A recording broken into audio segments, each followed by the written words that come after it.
Buenas tardes, hoy es viernes 4 de diciembre del 2009, 5:20 de la tarde. Soy Soledad, y ayer un usuario llamado Mr. Azar subió el video sobre el telescopio Hubble que se emitió en Canal de Historia. Veamos.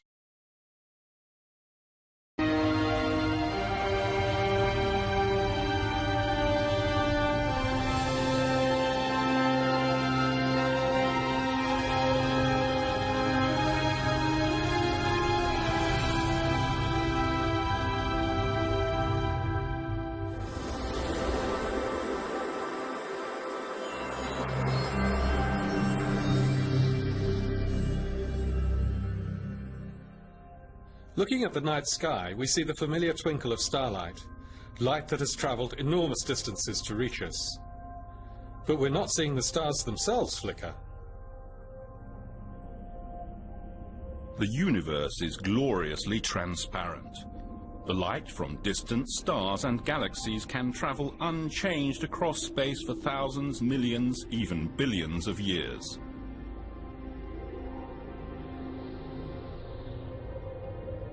But then, in the last few microseconds before that light reaches our eyes, the accurate view of those stars and galaxies is snatched away.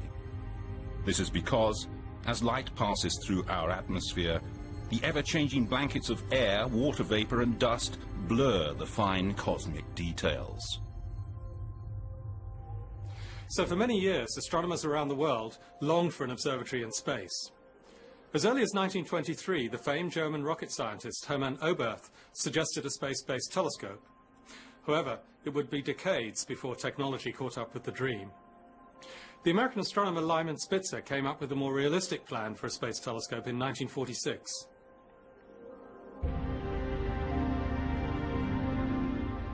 From a position in space above Earth's atmosphere, a telescope would be able to detect the pristine light from stars, galaxies and other objects well before it was distorted by the air we breathe. The result? Much sharper images than even the largest telescopes on the ground can achieve. Images limited in sharpness only by the quality of the optics. In the 1970s, NASA, the National Aeronautics and Space Administration, and ESA, the European Space Agency, began working together to design and build what would become the Hubble Space Telescope.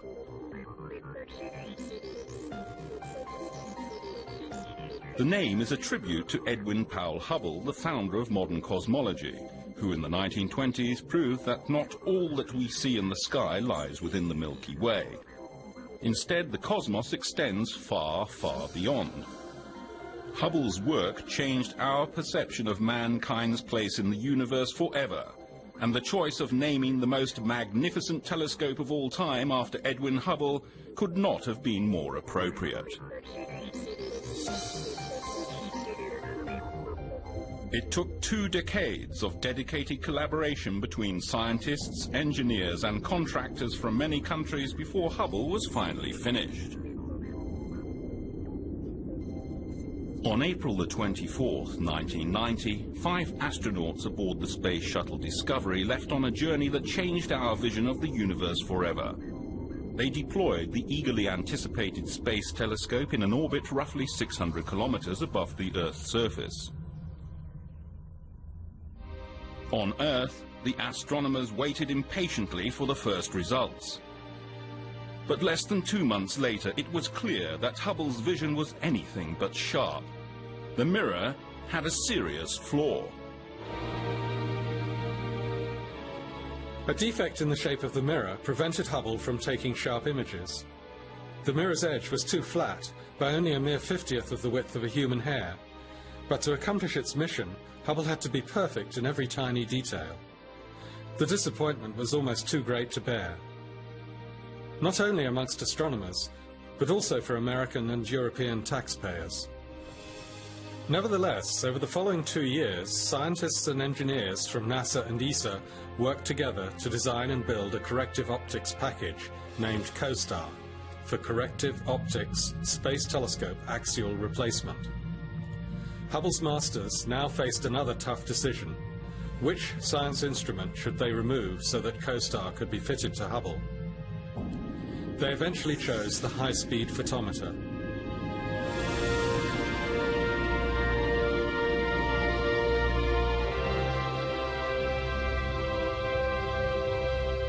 Hubble's first servicing mission in 1993 has gone down in history as one of the highlights of human spaceflight. It captured the attention of both astronomers and the public at large to a degree that no space shuttle mission since has achieved. Meticulously planned and brilliantly executed, the mission succeeded on all counts. CoStar corrected Hubble's eyesight more perfectly than anyone had dared to hope. When the first images after the servicing came up on the computer screens, it was instantly clear that the glasses taken up by the astronauts were completely correcting Hubble's nearsightedness. Hubble was finally in business.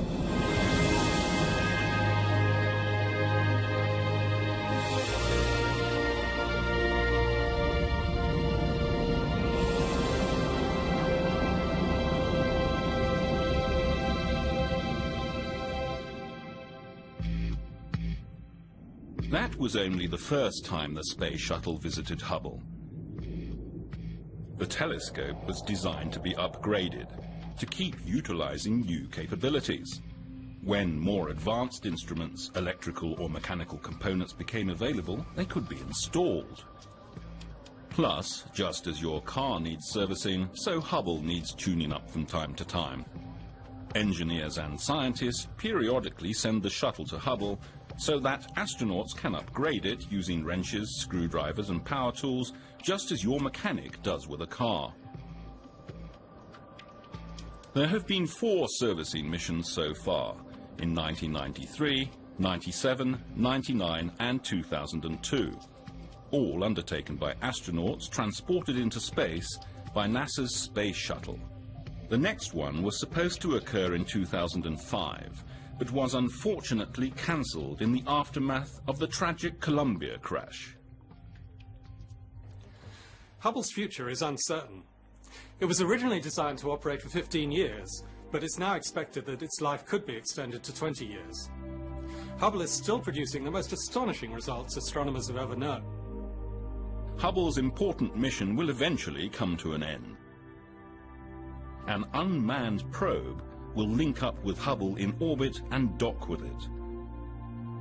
When leaving Hubble, the robot will leave behind a rocket module so that after some more years of fruitful observing, engineers on the ground can activate these rockets to control Hubble's final descent into the atmosphere and to a peaceful final resting place in the ocean.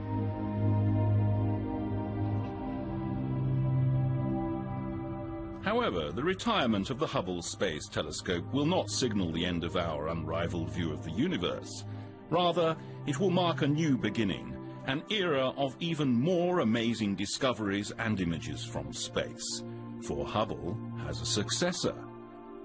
The James Webb Space Telescope is being designed right now and may be launched as early as 2011.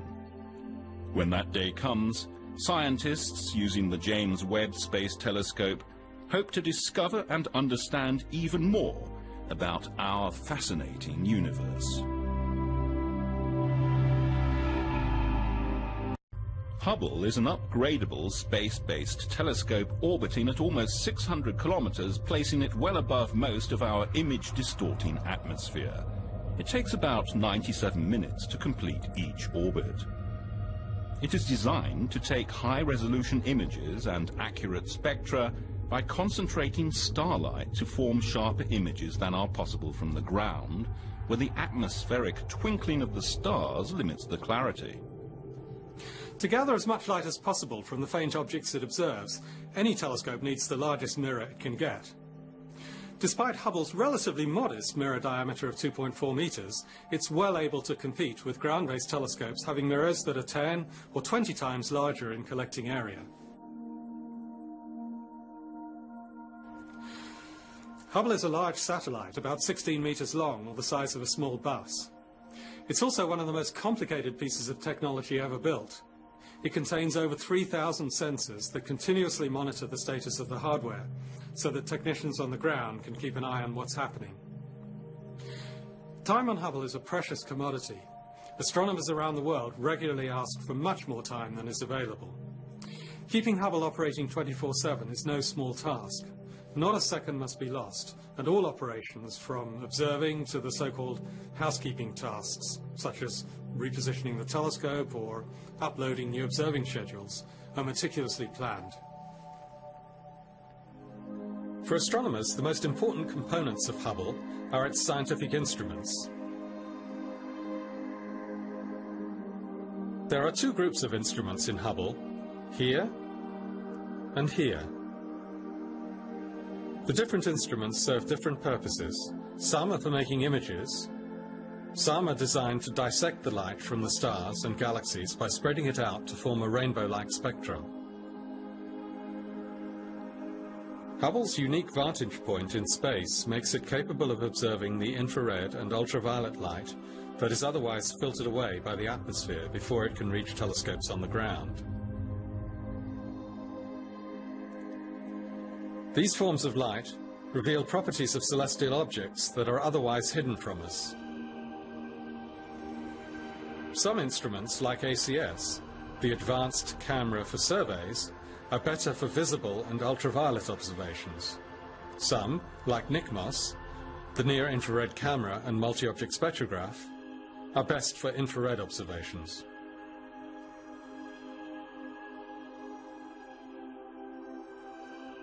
Different mechanical and electrical components keep Hubble functioning. The power for Hubble comes from solar panels on the side which convert sunlight into electricity. Gyroscopes, star trackers and reaction wheels keep Hubble steady and pointing in the right direction, not too close to the Sun, Moon or Earth, as they would destroy the light-sensitive instruments, and accurately towards the objects being studied for hours or days at a time. Hubble has several communication antennae on its side that are necessary for sending observations and other data down to Earth. Hubble sends its data first to a satellite in the Tracking and Data Relay satellite system, which then downlinks the signal to White Sands, New Mexico. The observations are sent from NASA in the United States to Europe, where they are stored in a huge data archive in Munich.